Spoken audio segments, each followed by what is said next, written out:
Discovering voices, building worlds. The Ampliverse. Welcome to Harry Potter and the Anxious Millennials, a show where we delve week by week into each chapter of the Harry Potter series. Hello, Ari. Hello, my cheetah girl. Cheetah girl, cheetah sisters.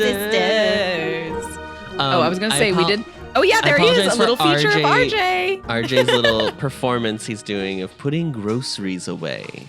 A look behind the camera of food rocks. A peek behind the curtain. Well, Ari. Yes, Adam? We are both in our post-Barbie era. We are. So if you thought us talking about gender roles in Harry Potter was bad previously. Just wait. We're amping it up, girl. We're Ampliversing it up. We're Knuff. Yeah, we are Knuff. Ari, this week, we read chapter 27 called The Centaur and the Sneak. What happens in this chapter? Firenze starts teaching at Hogwarts. The gang gets caught. And a very important man departs from Hogwarts. Bum, bum, bum. I feel like that's a pretty good one. Yeah. The gang being Dumbledore's army. The gang. Yeah. The crew. Who would be the other gang? Our good old pals, the Slytherins. The Slytherin gang, yeah. Pansy, Draco, Crab Goyle, they get caught. I mean, truly our gang, if we were at Hogwarts, would be Will and Pep. So, I mean, it's good to clarify because if we were there, we would be hanging out with Will and Pepperoni. We would be the Lavender and Parvati, but for Will and Pep. We would be the ones who would be Yes, we would be. Exactly. And it'd be a very professional relationship because they're both adults. Right. Like, they have adult mindsets. So it wouldn't be like Hagrid. No. Speaking of Hagrid. So confirmed pretty quickly in this chapter that Hermione is not a horse girl. I just had a feeling because she was so anti-broomstick, she's not a horse girl. Because Lavender is talking about how, isn't she so disappointed that she's not going to be in divination now?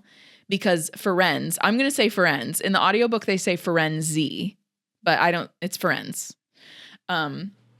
Yeah, I think canonically on this show, we've always said Firenze. Yeah. So I feel good about that.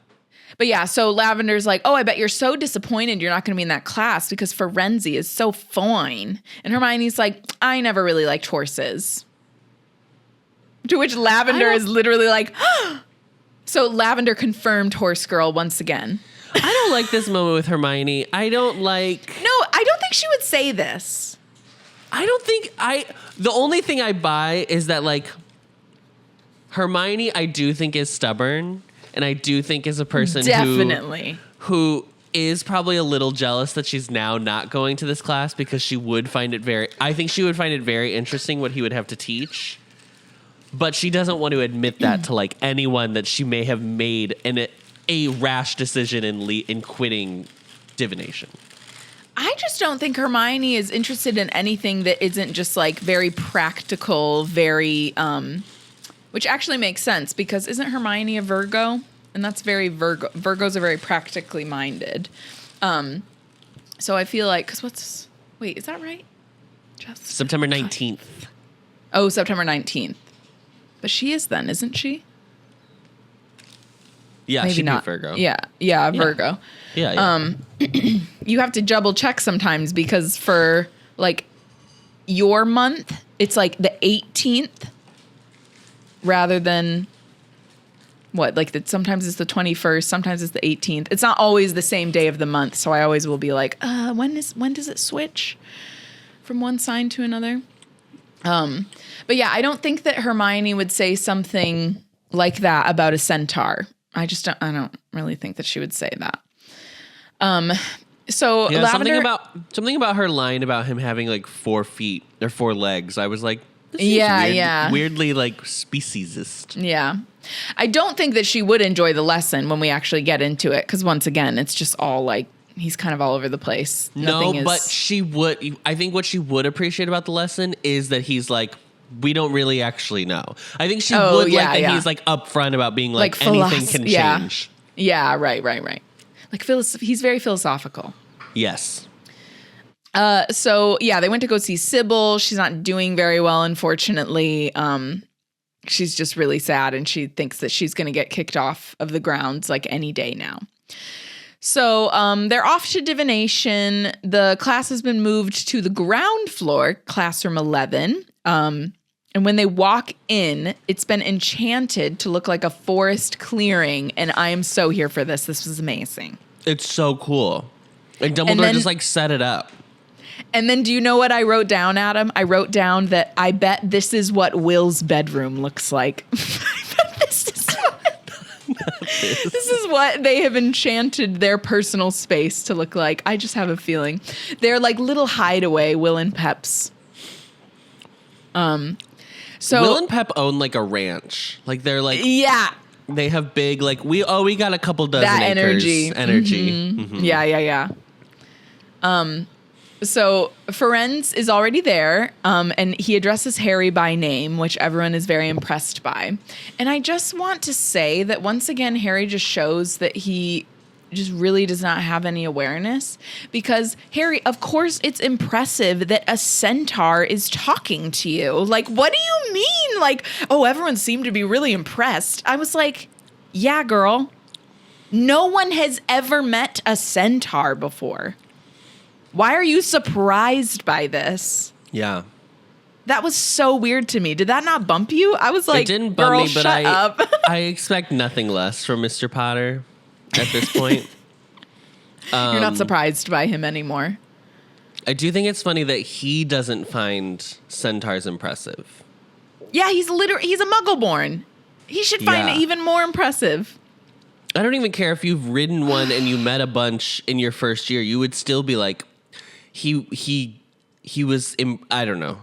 He was shocked at how big Ferenz seemed in the corridor of Hogwarts. Yeah, something. Yeah. So Ferenz is like, it was foretold we would meet again. And I was like, oh Jim Dale's still doing the voice. Yeah, that's how he says it. He's like, yeah, we were going to meet again, and here we are. And I was like, oh, okay, yeah, okay. So he wanted to teach them in the forest, which I was like, I don't know. This is like a little Hagrid situation here. I don't know. I'm like, is he making the best decisions for the safety of the students? I don't really know. But he says he can't teach them because he has been banished from his herd. And then there's like this really awkward moment where Dean is oh, a herd. Did Hagrid bred you like the Thestrals? And then Ferenz like very slowly like kind of like side eye turns to Dean. And Dean does have some awareness and realizes, oh my God, I shouldn't have said that. That was so embarrassing of me. And goes, oh, sorry. Yeah. So sorry. My bad. Yeah, my bad. And then, this is very much the wrong thing to say because Ferenz is like, we're not the playthings of humans. So then it's like a little awky for a second there, but then he just moves on and he's like, was it someone? Lavender's like, why were you banished? Oh, yeah. And he's like, well, I was banished because I agreed to work for Dumbledore. Yeah.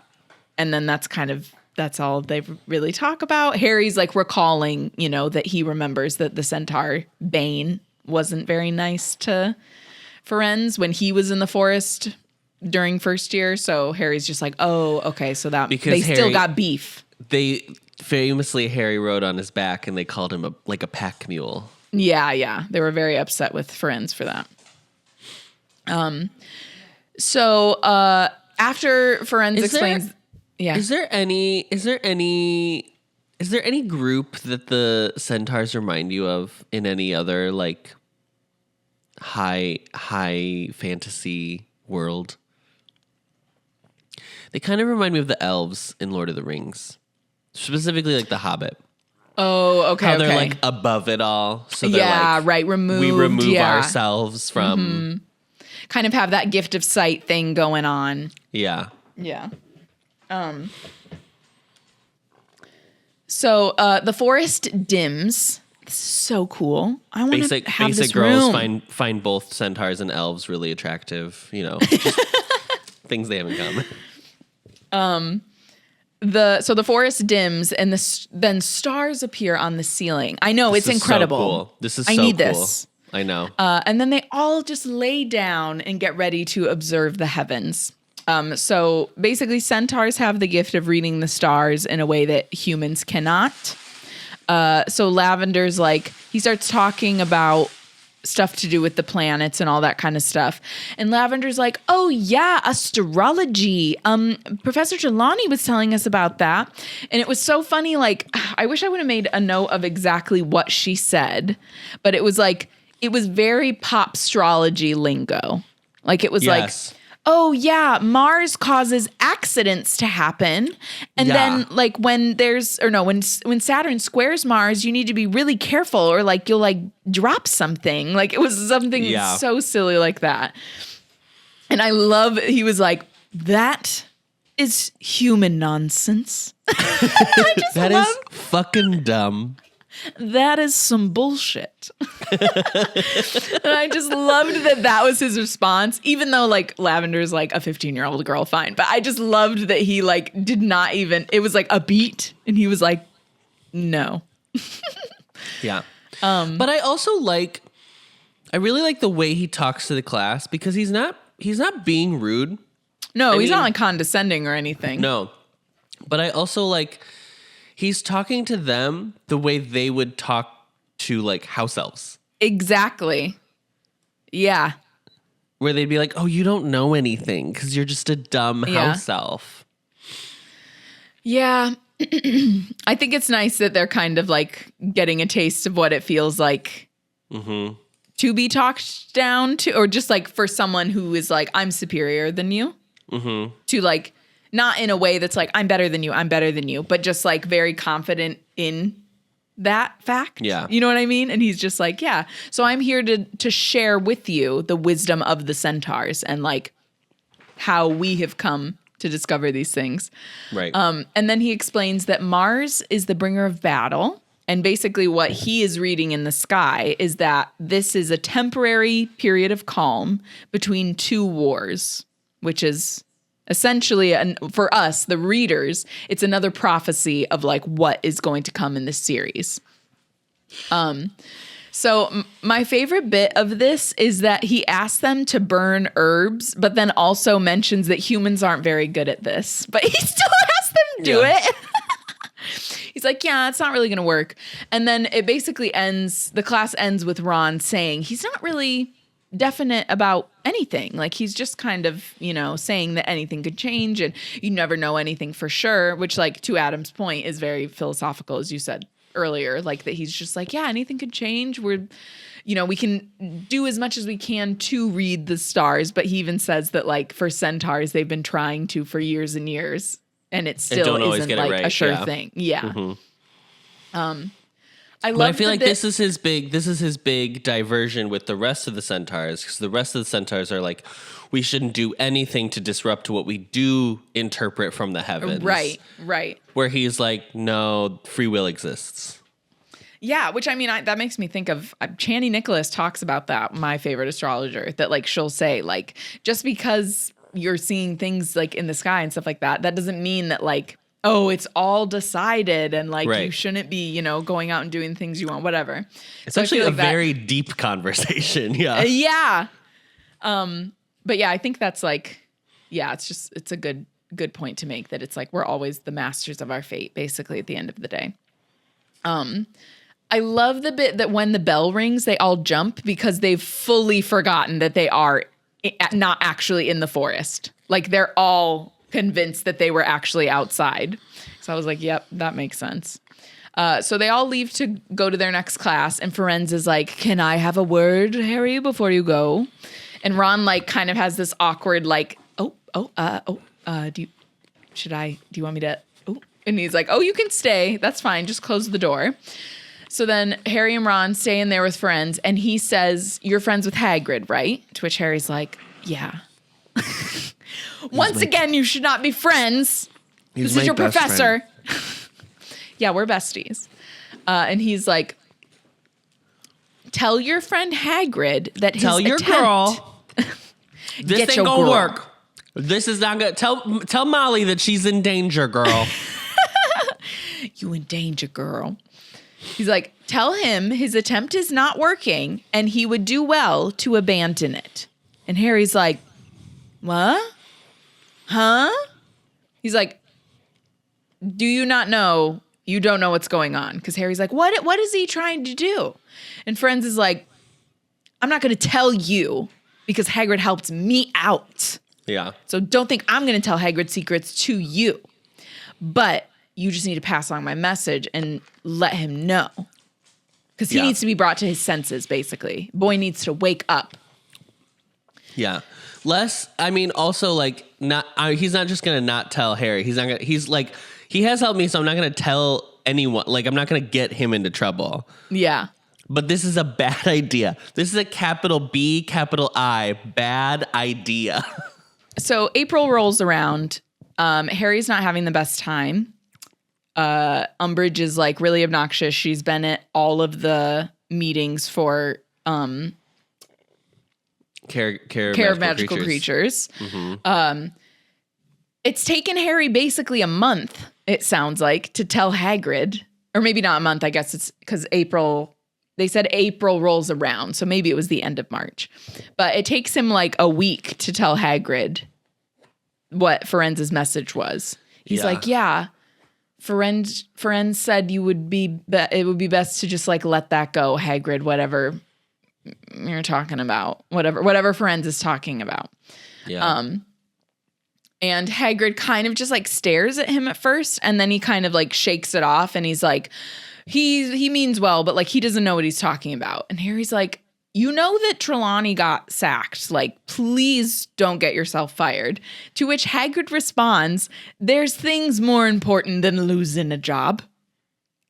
I mean, when we realize true. what it's about, it's very true in Hagrid's case. But I just love that that Harry's like, "What? What are you talking about?" So times are tough for not only Hagrid, but also for the fifth years because the owls are approaching and everyone's getting a bit tense. And poor Hannah Abbott, she had to get a little calming draft. Yeah. Because she had a little bit of an anxiety attack where she was like, "I'll just go home because I'm too stupid to take the test." Yeah.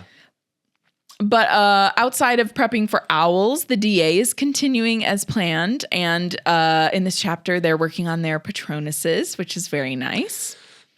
Harry is pointing out to them, though, that because they don't have a Bogart to practice on, it's not the best practice because he's like, you need to have something to practice with, like something scary to practice with. I'm going to say something here.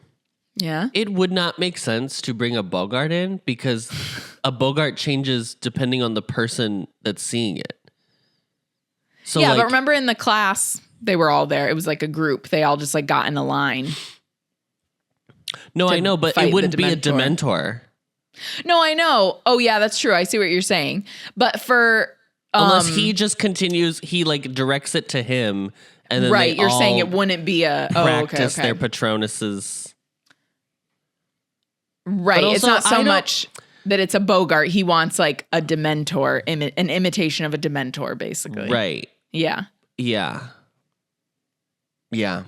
It doesn't curl all the way over for me.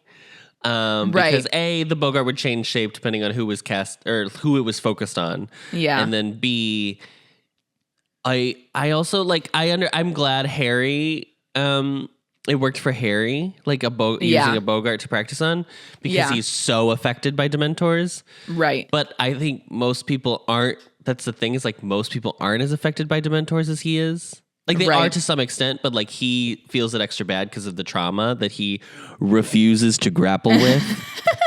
And so I don't know if it would confront. I feel like as long as they just practice, they should. Anyway, whatever. I do think, you know what? I mean, Patronuses are also used for just sending cute little messages and like warnings to each other. So why don't you just go into like one corner and practice sending your little Patronus over to just be like, hi, how you doing? But someone's new at this meeting. Yeah. So a couple things to note here. Yeah. So this is Seamus's first meeting. He has shown up. And also we get specifically people's Patronuses. So Cho has a swan Patronus and Hermione has an otter. Yep. And Seamus thinks that he created a Patronus for like a hot second, but then when Harry looks, it's like puffed away into smoke. Yeah. But very cute, like very sweet that Seamus is there. Was a smoke. It was a smoke. It was a smoke. It was a smoke. So pretty much right after they're kind of having this conversation about Patronuses, Harry sees the door to the room of requirement open, but like can't see anyone come in. And then he notices people by the door have like kind of gone silent. And then all of a sudden he feels a tugging on his robes to turn and see Dobby. And poor little Dobby is like, he's like shaking in his boots, the little guy. And then he's trying to tell Harry something. But then he runs at the wall, which is this continuation of him like punishing himself basically for speaking up. Harry like tries to seize him, but thankfully because Dobby has he has like 8 hats on his head, he just like bounces off the wall. So Dobby, all he can get out is the word she. And then he like hits himself again, to which Harry like grabs his arms. And then Harry already knows at this point that it's Umbridge. So he's like, does she know about the DA? Is she coming? And then Dobby confirms this while also still, he's like stomping his feet, kind of like continuing to try and punish himself.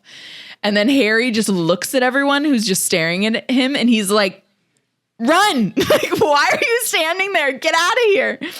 And then he gives Dobby an order to lie if she asks if to lie if Umbridge asks Dobby if he has seen Harry. Mm-hmm. And then also he forbids him from punishing himself. Mm-hmm. So Dobby says, thank you, Harry Potter, sir, and then rushes off. So Harry's trying to make it to a boys' bathroom nearby, but unfortunately doesn't make it because Malfoy has some type of jinx that like trips him. Ankle tripping jinx. Yeah. Something like that. I don't know. Yeah. Fine. And then a jubilant Umbridge comes like rushing around the corner. She's literally like almost like drooling with joy. Like she's like crazed. She's unhinged. And she gives Malfoy 50 points for catching Harry's stupid ass. Yeah. Girl, it's not worth it, girl. So Harry is worried about who else may have been caught. And there's this really sweet moment where he's like, oh no, but like it was Seamus's first day and like, but Neville was getting so good. And like, what if Hermione doesn't get to take her test? Like this is, I feel like a good moment of him actually considering like how this is going to affect other people. Yeah. Hermione's going to get expelled, blah, blah, blah. Yeah. So he is in this moment, like worried about his friends. But also, Adam, I would just like to say that I think this is a bit of like a trauma response, that because something bad might happen to him, he can't think about it. So instead he's choosing to think about, oh no, what are the bad? Anyway, we don't have to go there, but I'm just saying there still is kind of him refusing to like fully grapple. Yeah. Mm-hmm. So they're going to Dumbledore's office. She takes him like directly there. And inside the office, we see Dumbledore, Minerva, Fudge, Kingsley, and then a wizard that we haven't really met, but he has short, wiry hair. And then also Percy. Oh, right. Fucking Percy. I know. Jesus. Percy's stupid ass. So there is a specific note that mentions that all of the portraits are wide awake, not even pretending to sleep, fully invested in what is happening in this room right now. Well, okay, so here's my question. What was happening in the conversation before Harry gets in the room?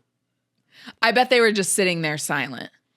Yeah. Fudge was like, we're all going to be here. Minerva obviously has to be there because she's the head of the house. And so it's like, they're like, oh no, just you wait, Dumbledore. Just you wait. We've got him now. It's so crazy to me, the idea that,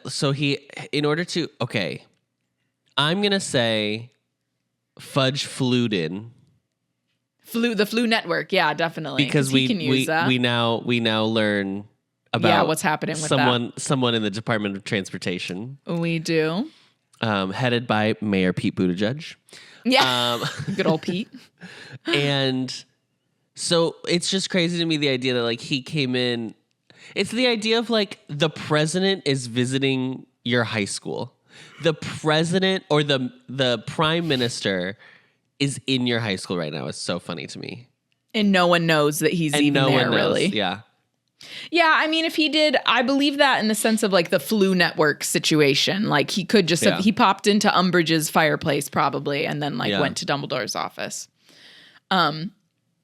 So as soon as Harry gets into the room, Cornelius is just glaring at him. And I'm like, bro, this is a student. You need to chill out, bro. So once again, Umbridge is just beside herself. Like she's literally like vibrating with excitement that she has caught Harry finally. And then she mentions that Draco Malfoy found him. And then there's this gross moment of Fudge being like, oh, excellent. I'll have to tell Lucius. I was just like, oh my God, you're gross. You're gross. You're fucking gross, bro. Yeah. And so there's this moment where Harry is like so ready. He is like, all right, I've been caught, no holding back. Now I'm just going to go for it and admit that, yeah, I did this. Because he's just like, what's the point? Like kind of defiantly, like ready to be like, yeah, I did it. What and what? Yeah. And so Fudge is like, you know why you're here, I'm assuming. And Harry is about to say yes. But Dumbledore, who isn't looking at him, still is somehow able to communicate to Harry by like just barely like turning his head or something. Yeah. That Harry should say no. So Harry mid-sentence is like, you know. No, I don't know anything. You know, I don't. And then Fudge is like, you don't know why you're here. And Harry's like, no. The Olivier Award goes to Harry Potter. He's like, no news to me. There's a club, a forbidden club happening here? Wow. I thought those were forbidden. I thought those were forbidden. You're telling me news to me? It was great. I was like really enjoying it actually. So he just completely plays dumb, which Harry said was actually totally worth it for the way that Fudge was responding. Yeah. Because he's like starting to like literally look like he's about to combust. And then Umbridge is like, well, I think I should go get the informant. And then we'll talk to my informant, and then we'll see what you have to say. And so he's like, yes. Fudge is like, yeah, go do that. And then after she leaves, Cornelius says to Dumbledore, he's like, nothing like a good witness. To which Dumbledore is like, yeah, great. Yeah. So then Umbridge brings in Marietta, Cho's friend. Yeah. Oh, no.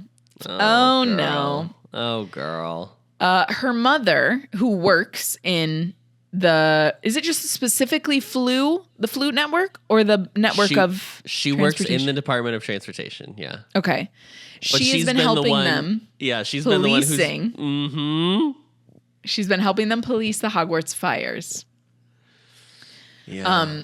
So Fudge is like, oh, well, that's great. Yes, please let us know. What you tell us, whatever you can. Oh, blah.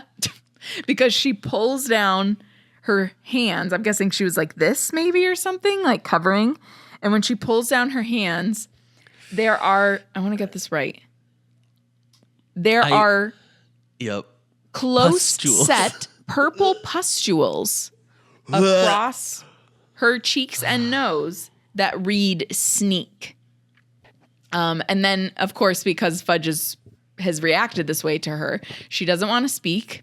So Umbridge tells Fudge, essentially Marietta came to her, told her to go to the room of requirement because there was a meeting happening there that Umbridge would be interested to see. So then Umbridge started asking her more information about it, and then that's when the sneak pustules came up on her face, and then she refused to keep talking, basically, because she was just worried it was going to get worse. We have to move on from the word pustule. I'm going to scream. That's fine. So Marietta won't speak, and Fudge is like, can we do something to, like, allow her to speak to us? And Umbridge confesses that she can't find a counter jinx. Yes, Hermione. Slay. Slay. Go off, queen. So then Umbridge is mentioning that they had met in the Hogshead 6 months ago, basically. And this is where we find out, I did not remember this at all. The reason why Umbridge knew about this was because Willie Wittershins was the wizard who was sitting there covered in bandages. Because he had set off the regurgitating toilets, like for muggles. And so basically, because he came to her and told her about Harry and the rest of the DA planning this meeting, she let him off from that crime. It's insane.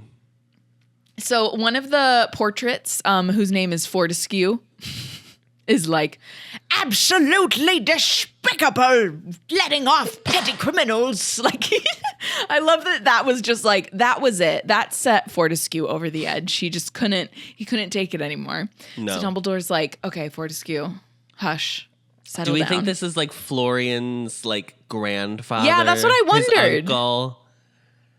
Florian Fortescue. Yeah. Who is Florian Fortescue? He has the ice cream shop. That's what I was like, the candy shop? Mm-hmm. Ice cream shop. Yeah, he has to be a descendant. That name cannot be that common. No. Especially in the wizarding world. We know what the family trees look like. Anyway. Yeah. So at this point, Harry's like, all right, well, I feel like I'm going to be caught. I mean, I can't very well deny that I was indeed at that meeting in the Hogshead. And so Cornelius is like, yeah, we've got him, blah, blah, blah. And Albus is like, actually, you don't.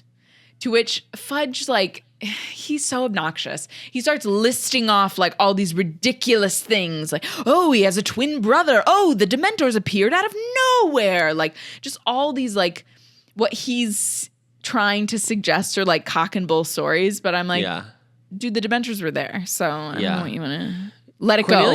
Cornelius Fudge should be like a soap writer because like he's coming up with great reasons that anything couldn't have happened.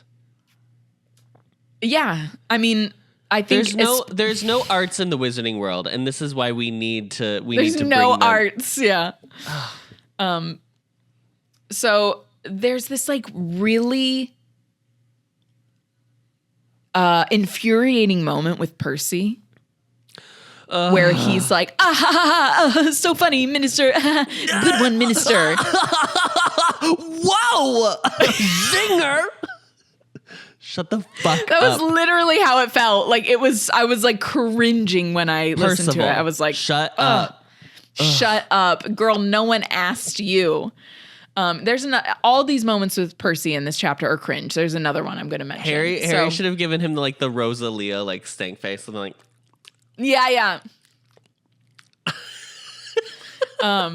So Dumbledore, honestly, I did not see this coming, and I thought it was so smart. Did you see this coming? I don't know why I was like, oh wow, yeah, that's so obvious, but I didn't even think to make that point. The 2 days, yeah.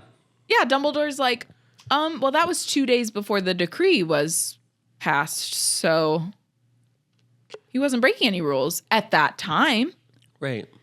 And so Fudge is like, once again, literally looks like he's like about to explode. Mm-hmm. And then Harry, at this moment, it's important to note, Harry feels something gentle like brush past him.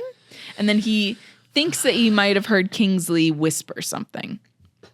We'll get to it in a second. But I hate this, just so you know. I hate this. That Kingsley did this? Yes. Well, that's what. Okay, so we can talk about it when we get to it, but I have a question about that. Okay. So Dumbledore asks Marietta if she can indeed confirm that they've been having 6 months of meetings during this time, because essentially that's what they're accusing Harry and the rest of the group of. Or I guess, at this point, it's just Harry. So that's what they're accusing Harry of. And Dumbledore's like, oh, I'm so sorry. I thought you were accusing him of one singular meeting tonight. Well, yeah, very well. If she can share with us that they've been meeting for 6 months, by all means, please, Marietta, the floor is yours. And so then Marietta just shakes her head. And no matter what Umbridge keeps asking her, she basically just keeps shaking her head to deny it. Mm-hmm. So McGonagall, there's this great bit of her, because Umbridge is like, why are you shaking your head? And McGonagall's like, because typically when a person shakes their head, it's because they're saying no. Dolores, typically when a person shakes their head, it usually is a negative reaction. It means no. And so Umbridge is like starting to lose it. And this moment where she starts shaking Marietta, and this is the moment where Dumbledore flips and is like, oh, fuck that. I loved that. I was like, yeah, because exactly. You're definitely not going to be manhandling his students. Right. And the fact that... So I wonder how he would have reacted to her if he had known that she was torturing people in detention. I wonder if he would have found that good or bad. Very interesting. If only someone had just let him fucking know. Pass the message along, even anonymously. Might have been worth it to try. So Dumbledore is like super pissed about this. And also Kingsley jumps up at this point as well. So basically both of them are about to intervene, which we'll talk about the fact that Kingsley did something to Marietta.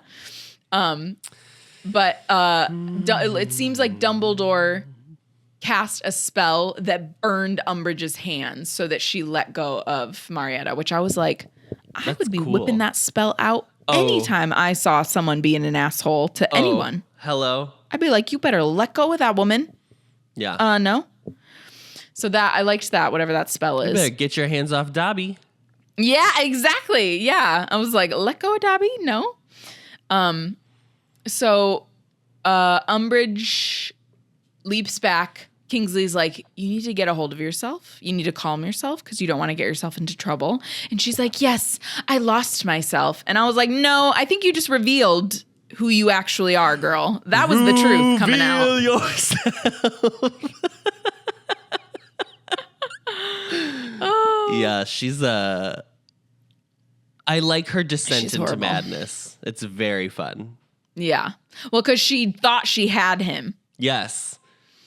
So then in this moment where Kingsley is kind of telling Umbridge to calm herself, Harry realizes that Kingsley must have put some type of spell on Marietta. That must have been what happened. And so now this is where we get into a conversation of consent, because obviously Marietta is she's Cho's age. So she's a 16-year-old girl that they've basically just wiped her memory. I thought it was just something where essentially, which I don't know if this is any better, but essentially he just kind of like made her go blank for a second rather than he actually altered her memory. Because I'm like, I don't know how ethical that is. That you're doing that to a student. Love you, Kingsley, but like, love what you, is Kingsley. this? I don't like. Okay, there's a couple things I don't like about it. One, I don't like the actual logistics of the fact that like Kingsley and the other guy, I don't even remember what his name is. Dixon. What was his name? Dawlish or Dwallish? I think it's Dawlish. Dawlish is like they're flanking the door. So like, if Harry's like on the other side of the room and hears the like spell, I don't like that the guy next to him doesn't hear the spell. Oh, I thought it was... Oh, I see what you're saying. You're saying you're imagining them closer to each other. Yeah. Okay. Yeah, I guess, if you're picturing like Dumbledore's office in the movie, they'd have to be pretty far away. Because I was kind of picturing him like right behind Harry, which was why Harry was the only one that heard him. I wish it was like Harry felt something brush against his leg and then glanced over to see Kingsley muttering or something. or like slowly lowering his wand or something. It's just something where it was like more inconspicuous. Right. Because if Harry heard it, then like everyone heard it. I don't know. That was the only thing I don't like. Also, you can cast spells without talking. That's like a huge thing. I'm sure if you're like one of the best Aurors in the whole Aura group, which Kingsley is supposedly, like you should be able to do that. The other thing is like the actual ethical situation of like, I wish there was a better way to get Harry out of this moment that Joe had written than like having a character resort to. Altering the memory of an underage.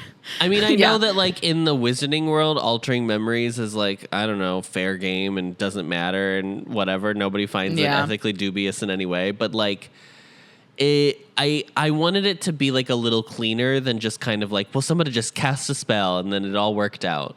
Like, I almost wish it would have, even if there wasn't a spell, like maybe Mariette had like realized that like she shouldn't have come forward or something like that. So then she just lies too.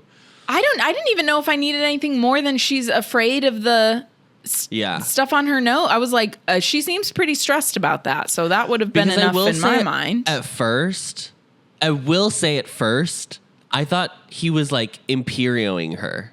Oh, no, I thought that too. And I was like, sorry, what? Yeah.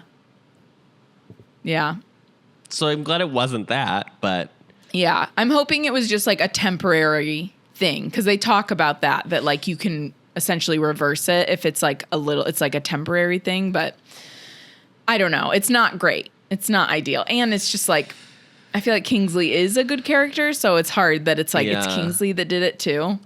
It's just, it sucks when like, I don't mind when the adults get into like the fray and maybe they're not like the order isn't perfect, right? Like they do things, but I don't like when they involve kids in it, especially like, do I wish that Marietta didn't go to Umbridge and like spill the beans? Of course. Yeah, of course. But like also she's within her right to do so because they're all understanding that they are doing something out of what they should be doing. Yeah. And like, I don't know. It's weird for me, this moment. Yeah, it is weird. So Umbridge is like, well, I'll tell the story. I'll tell you what happened. She's like, I went to catch them with trusted students, AKA all the Slytherins. It's the Slytherins, guys. Yeah. Spoiler. Her former house. Yeah, she is definitely a Slytherin. They were all running when she got there, but that doesn't matter because she found a list of names in the room. Pansy went and retrieved it from the room of requirement. So Fudge looks at the paper, and as soon as he sees Dumbledore's army written at the top, he's like, look what they've named themselves, and shows it to Dumbledore. And there's like the briefest moment where Dumbledore looks at the paper and then looks up at Cornelius and is like, well, the jig is up. Do you want me to write a confession? Can I just give a confession vocally and that's enough? Should I fax it in? How do you want it? How do you want my confession? And then Fudge like doesn't get what he's saying at first. Mm-hmm. No one does. He's like slow on the uptake. Yeah. And so he's like just kind of staring at him. And then Dumbledore confesses, he's like, well, you have the proof. I've organized it. Tonight was supposed to be our first meeting. I see it was a mistake to invite Miss Edgecombe. And Marietta's just like, mm-hmm. And then he's like, what? Your face. That's like her face because she's gone blank. So she's just like. No, she nods at this part. Oh, that's right. Yeah. She does nod. And then Harry realizes what he's doing. And so he's like, no. But then both Kingsley and Minerva in the same moment are like, stop it. Shut your mouth. And he's like, because he realizes that Dumbledore's like essentially about to be arrested or whatever. And then Dumbledore's like, Harry, be quiet or you'll have to leave. And then Fudge goes, yes, shut up, Potter. And with this, I agree with Cornelius Fudge. Oh my God. Yeah. So then Fudge is like beside himself with excitement. I mean, you can literally see like salivating. Yeah. Yeah. He is he's got crazy eyes. And he asks Percy if he's written everything down. Percy's like, yes, I've got it. And his nose is splattered with ink because of how fast he's been writing. He's such a fucking loser. You're a loser, I know. Percy. I was like, this is embarrassing, Percy. Percy, at least be cool if you're going to be like power hungry. Yeah, come on, you can't even be cool. You're like a loser. Yeah. Yeah, that was very embarrassing for him. So Fudge is like, okay, take that, copy your notes, and then send it off to the prophet, because if we send it off now, we'll be able to have this on the front page tomorrow. So Fudge is like, well, I'm going to arrest you, Dumbledore.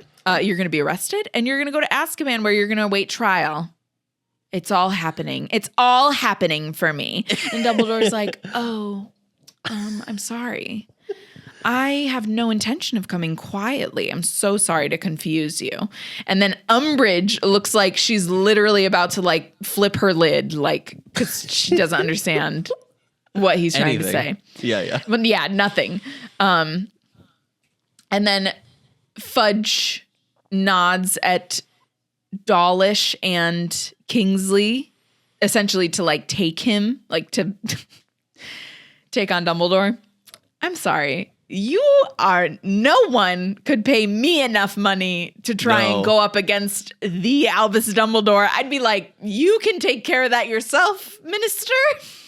I'll be sitting right here. I don't even have a problem with Albusy.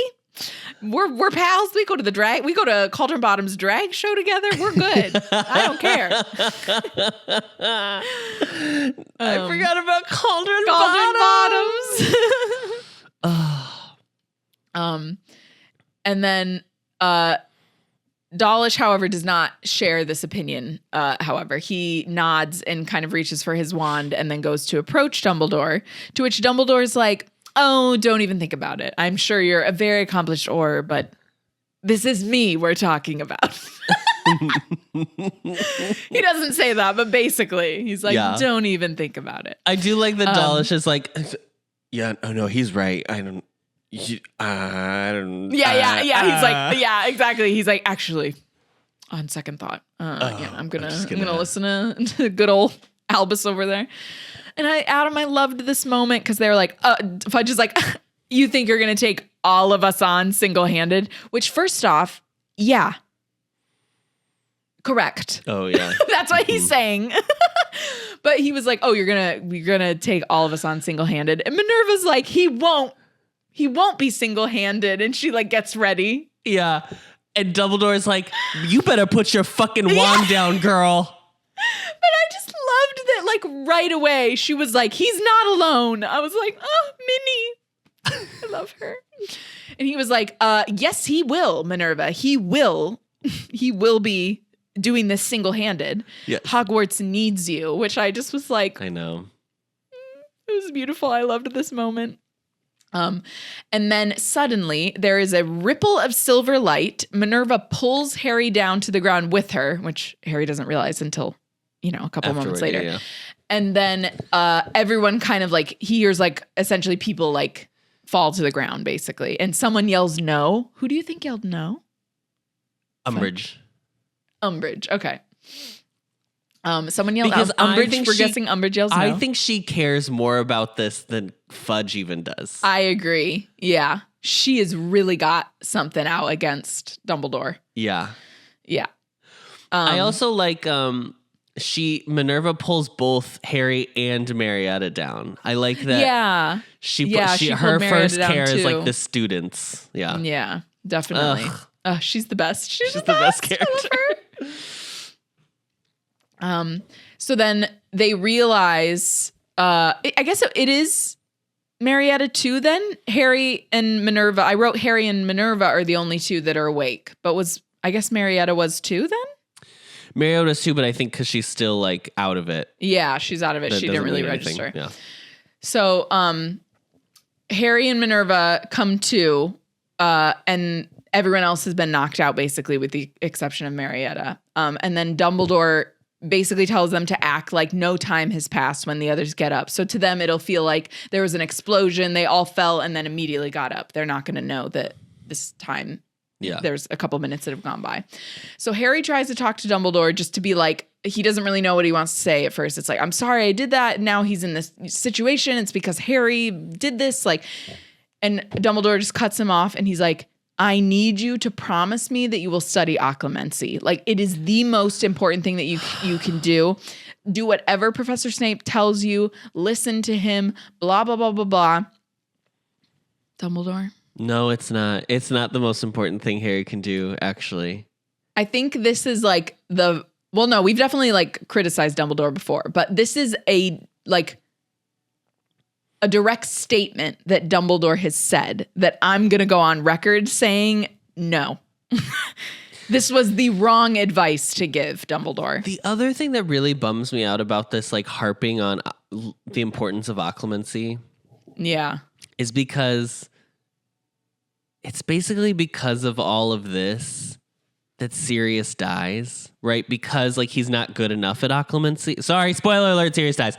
Because he's not good enough at occlumency, that means that Voldemort gives him that vision, which then like leads to what happens. Of him seeing Sirius, right. And I don't like the framing of it by being like, if you had just studied occlumency harder, we would have Sirius here with us today.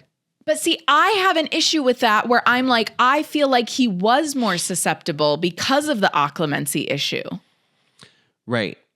So I'm just like, what? No.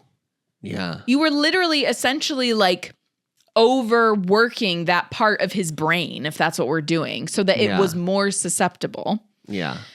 I don't know. Maybe eventually we'll get more confirmation. I can't remember how much we talk about occlumency moving forward, but it just seems like it's not working in the way that Dumbledore thinks it's working. And if he would have talked to Harry and opened up like, you know, an avenue of communication with him, he probably would have known that because Harry probably would have been honest with him about it. But right. So right before Dumbledore leaves, he grabs Harry's wrist. And in this moment, Harry feels that same sensation again, that he wants to bite him. He wants to hurt him. I have a theory this time around. Okay. This is a very high stress moment for Harry. Mm-hmm. Do you think when Harry is feeling a very intense emotion like this, Nagini can see through Harry's eyes briefly? Yeah, because the thing is that it's fucking biting. Like, it's the snake. So it must be Nagini. Because Voldemort is not walking around here being like, I really want to take a bite out of Dumbledore, honey. Yeah, no. I mean, maybe, but not to Dumbledore. Honey. So that's my theory. My theory is that when he's in that state, then Nagini is able, because they're both Horcruxes, sorry, another spoiler, because they're both Horcruxes, Nagini is able to commune with Harry and like sees Dumbledore in her mind and is like, blah, I don't like you. That's my theory. I don't know. If anyone else has a better theory, let me know. So weird. Dumbledore and Fawkes leave. Sashay away. Bye, girl. Is this in the movie? Is this the...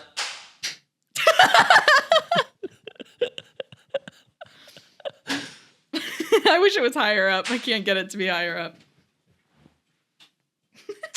Yeah. There we go. Oh, yeah. It's great. And then, immediately everyone else gets up as if no time has passed, just like Dumbledore said they would. Dawlish rushes down the stairs because they have the discussion of you can't apparate on the grounds. So like, oh, the stairs, he must have gone down the stairs. And then Kingsley and Umbridge follow Dawlish down. So then there's a moment where Fudge turns to Minerva and he's like, it's all over for your BFF, It's all over for your bestie. And Minerva's like, you think so? Do ya? Do ya? You think so, do you? My father-in-law would be so embarrassed of our Scottish accents. I know. No one can do it as good as Maggie Smith. I mean, we might as well not even try. We shouldn't perfect. Even be trying. She's perfect. We just can't even come close to perfection. So then after she's like, oh, you think so? You think it's over for him, huh? He's like, well, you better take those students to bed. Get on with your duties. And then I would just like to say, I think this is probably my favorite little button to any chapter that we have read. Phineas Nigellus says to Fudge, you know, Minister, I disagree with Dumbledore on many counts, but you cannot deny he's got style. Yeah, that's very funny. I love it. And that's it. That's a chapter. Well, that wraps up this chapter. Next week, we'll be reading chapter 28,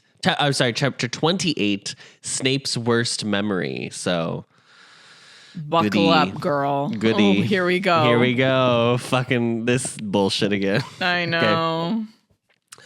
Okay. We have a couple comments from episode 21, The Eye of the Snake.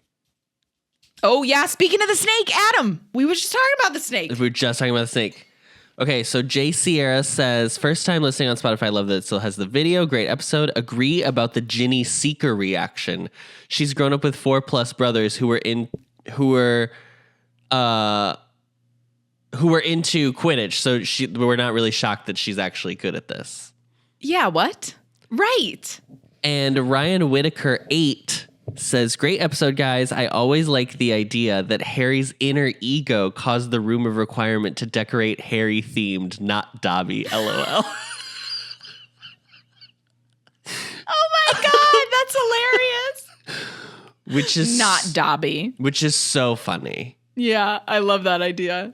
And then he's like pleasantly surprised when he walks in. My God. He's like, oh, Dobby must have decorated this.